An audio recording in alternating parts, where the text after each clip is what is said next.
The first time that it happened to us, it was with our first leader, and we were completely unaware that this could happen, and we were shocked about the brutality of the attacks. More cubs revealed a disturbing pattern. In their second month, they enter fighting season. Siblings turn on one another and fight to the death. Bakit ka kasi nagtaba ulit dun? Sabi mo hindi na natin sila makikita. Ba't sila may? Gugulin niya na naman tayo. Huwag ka na mag-alala kasi hindi na makikipagkita si Mami ulit sa kanila. Congratulations, Dina. You finally outdone me. Poisoning your own investors? That's stupid. All I ever wanted was for you to think na worthy akong tawaging anak ni Teddy Javier. But this stops here. It stops right now. Minnie, saan si Jillian? Ba't wala kayo sa sign eh? Useless din naman kasi wala nang Star Creative Food Incorporated. What? Umalis na si Jillian eh.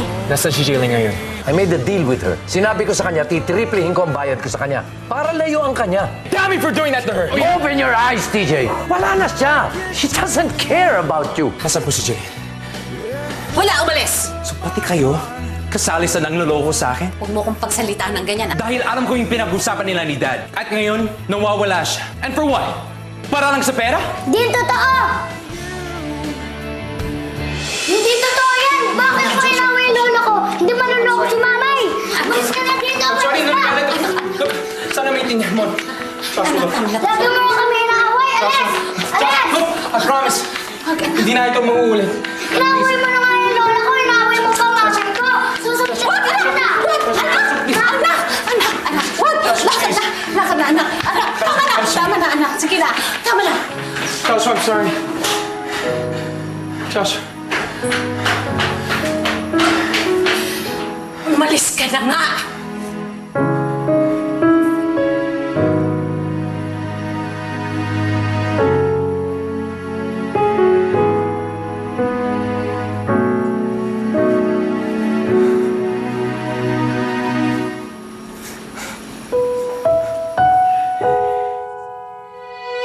Sinabi ko nang nasa seminar eh. Sige! Magsinungaling ka pa!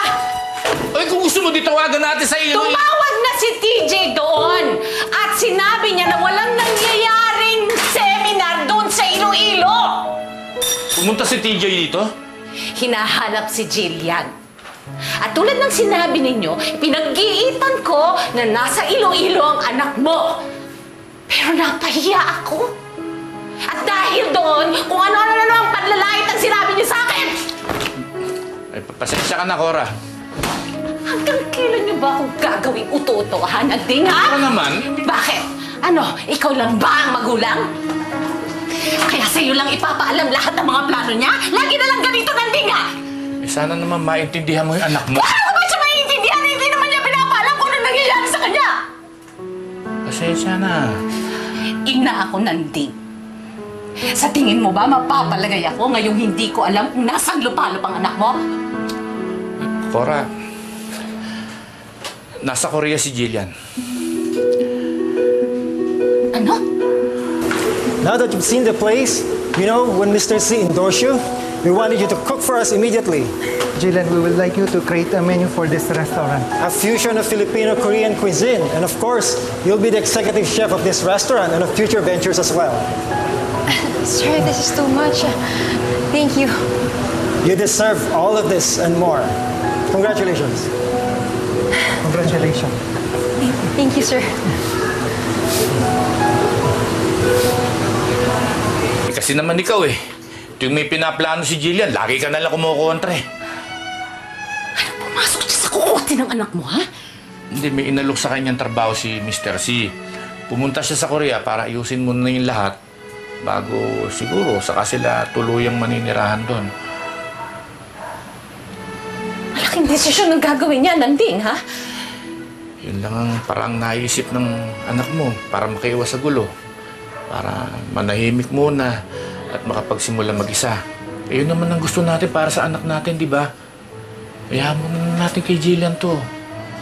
Eh, paano si Joshua? Hindi naman niya siguro iiwanan yung dito. Yun na nga yung isang pinoproblema ko eh. Hindi niya basta-basta madadala yung bata eh. Tulungan na lang natin siya para malutas yung problema na yan. Kailangan nang malaman ni Jonathan to. Para legal nang makaalis yung bata. Konsultahin muna natin anak mo.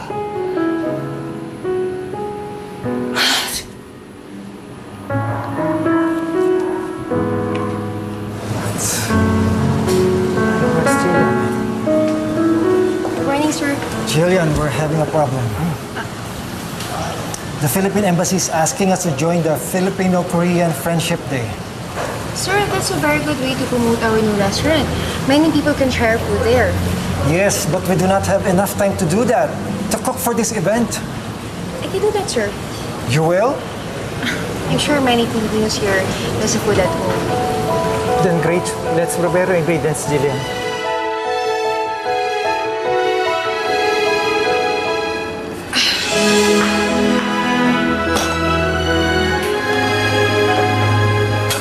Wow! Lutong Pinoy! Mukhang masarap, ah!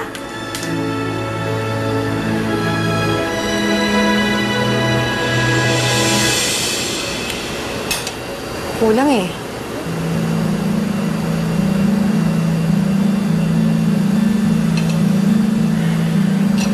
Tess, alis na muna ako ha. Oo, may bilang ako doon sa matinayan ng kababae natin. Sa Itaewon pa yun! Oo, ikaw muna bahala dito. Sandali lang ako. He? Naku, dalian mo! Oo, ikaw muna bahala ha.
Pinoy.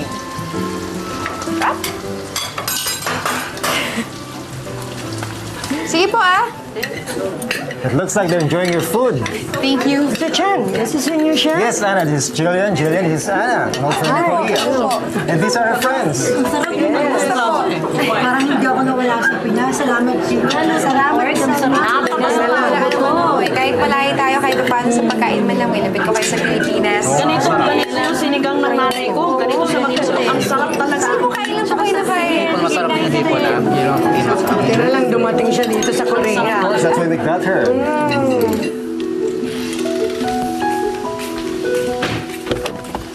Tay Nanding.